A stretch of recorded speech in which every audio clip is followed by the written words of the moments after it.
Hey, this is Jeremy Green. I'm here with Mona Green, which is my mother, and she wrote the book, Now I Lay Me Down to Sleep. Where Was God When the Lights Went Out? And it is a great book. I actually just got finished reading it today, and I'm very on fire. I'm just so happy and pleased and proud of of the story that I've read. And I have so many questions and things that I would like to ask you about the book. Sure. And it's just been, oh my goodness, it was just really amazing. Your life story, as being a child, is just so amazing. And so I want to ask you just a simple question at the beginning. Just for the people that are out there that haven't bought the book yet and that should buy it when after listening to this, you really should buy it. But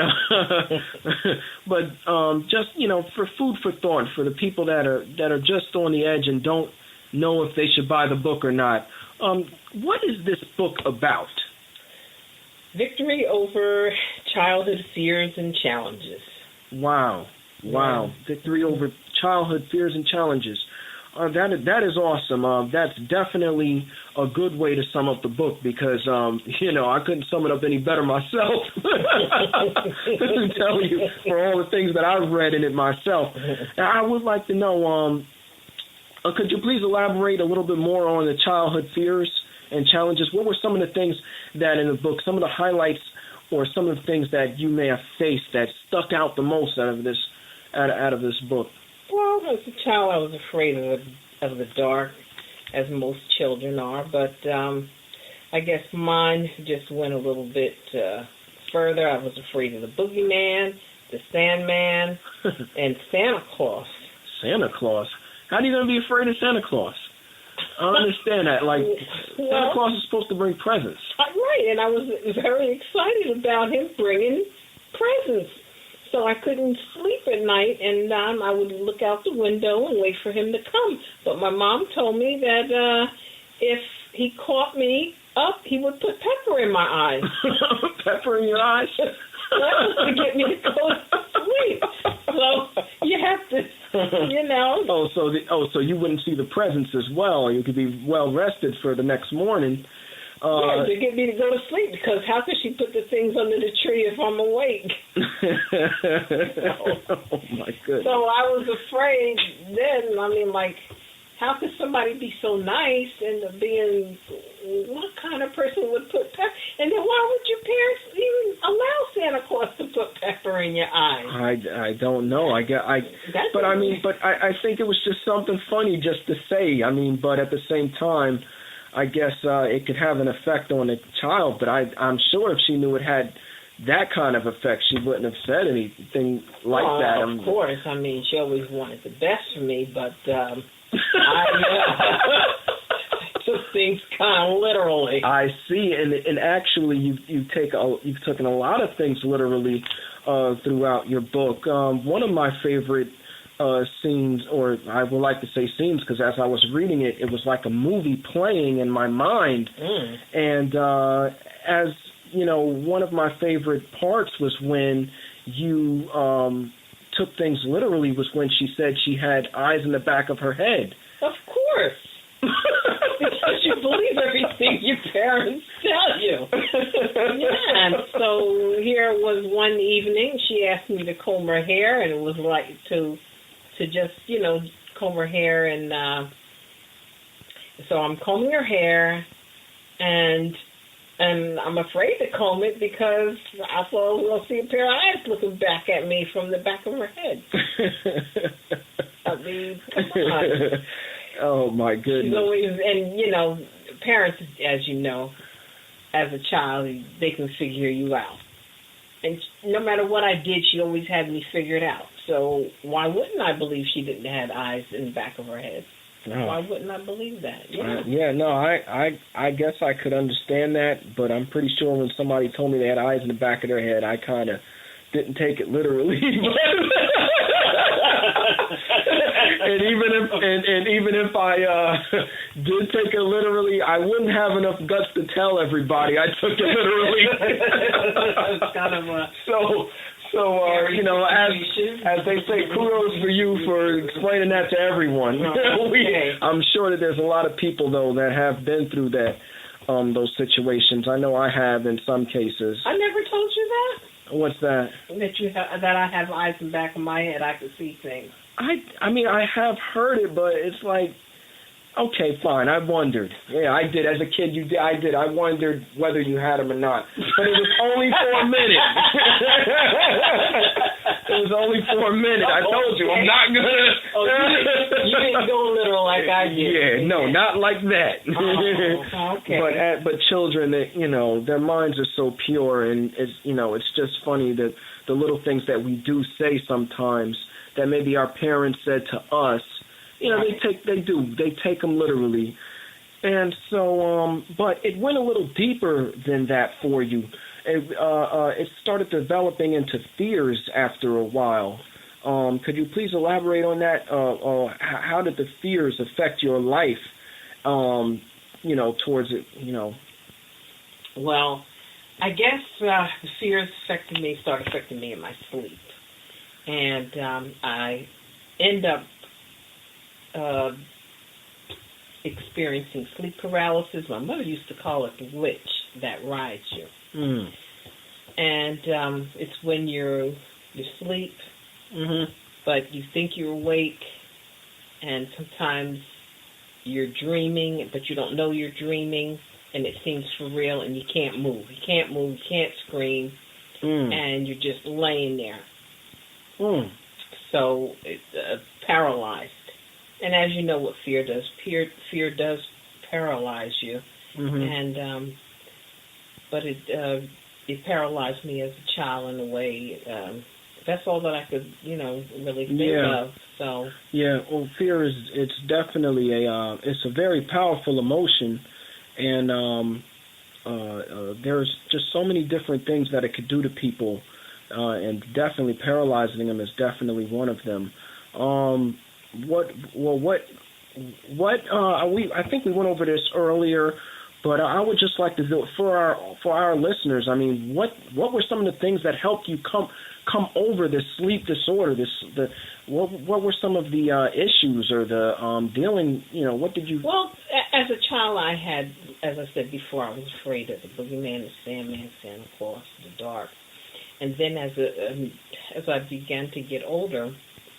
I lost the fear of the Santa Claus business, but I kept the boogeyman syndrome because I always felt there was something in the dark all the time. Right, because you wrestled with spirits and different entities in the book.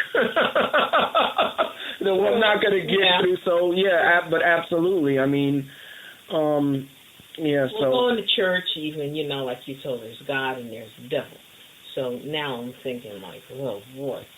So I guess in my sleep I imagined him coming after me because, that's the boogeyman syndrome. Right. And as an adult I had that boogeyman syndrome for a long time. But I also didn't get enough proper sleep or whatever. I was staying awake looking at shows and looking at horror movies. Horror movies, okay. Yeah. And it affected you right before now, did you actually watch a horror movie before you went to sleep? Sometimes. Oh, you got more guts than I do. A lot of times right before I went to sleep, I had looked at a horror movie, and then I wondered why I was having such nightmares. Like I said, even as an adult, I took things practically literally. As a child, I did, and that still carried on as an adult. Wow. Now, with some of the challenges that you had to face, one of my favorite challenges in the book was it was your teacher, Miss Bliss. Oh boy. She was it was very, very funny. You had her 2 years in a row. But yet you passed. You went from the 3rd to the 4th grade. Right. I went to the 3rd to 4th grade, and she went from being a 3rd grade teacher to a 4th grade teacher. I thought that was hilarious. Thought I got away from her. Yes. Wow. Yeah, that's right. She was mean, kind of. That's what I thought. And she didn't like me. She didn't like me that well. Neither did the rest of the children. There was only there was 2 black people in the class, and the rest was about 29 other white children. So, of course, I wasn't highly favored at that time. Yes. Well, those were, but not only that, but, we're talking about also a different era. Yes. Back then, it was different times. That was in the late 50s. Yes. 1958, 59. Yes. I was about 6 years old. Wow. 7. Mm-hmm. So, it really was and now make it fun, and I wanted to make it exciting, and I wanted a lot of things that people can relate to. I wanted to write about things in my life that other people can relate to or whatever. Okay. Yeah. Now, do you have anything to say to anybody that wants to write a book? There may be someone out there that may want to know, hey, how, what does it take, or how to, how did you manage to get to this point? What was it that drove you to do this? In other words, I guess what I'm trying to ask is give a little inspiration for those that want to write a book. Well, the whole thing is that it's not easy to write a book, but to me it was fun. And that's beautiful. Yeah, it was fun. I really enjoyed it. But the main thing is that I felt as though I had a story to tell, and there's a lot of people that do suffer with sleep paralysis, although that is not what totally my book is about. No, I have to totally agree. It's the tight niche. Excuse me, I'm sorry. Mm-hmm. It is a niche in the book. It's one of the things that you suffered from throughout the book. Right. But it has so many other different life lessons in it that it's impossible to just say that this is the only thing the book is about. And the thing is, it is when we overcome our challenges or when we've overcome, when we have victory in our lives, it should be shared. It's like a testimony, and you never know who can be inspired about it. A lot of people will say, oh, wow, I can't write a book. Yes, you can. You'd be surprised how much you write. Like for maybe nurses, they sit at the desk all day and they write notes. Mm-hmm. And people say they don't have time. Oh, yes, you do. If you can sit down and look at hours and hours of TV. Yes. Yes. And then, you can also write a book. And it's not really hard anymore. You can self-publish it, or you can get someone to an agent. Whatever. You just have to have that dream. You have to have that inspiration or something in your heart, something that drives you. But, if you have a story to tell, you need to tell it. No sense in taking it with you to the grave, because who are you helping? If you have a story in your life or you really feel inspired to write something, I would just say go for it. Wow, that is awesome. And on that note, I'm going to end this session for now. I would say this was very successful, and I'm just, like I said, I'm just very, I'm overwhelmed. I'm also very encouraged after reading this book. I feel like I can overcome some of the fears that I have in my life, and it was just a blessing to be able to read it. And I'm going to be your number one fan. Thank you. I'm going to be I'm going to be putting this on, on YouTube. It's going to be all on Facebook, and we're also going to distribute some more web pages on MonaGreen.com. That's MONA Green.com. We're going to be on that as well, and we are also looking forward to another book that you have coming out. What's the title of that? Curse of the Mosley Women, the Lear.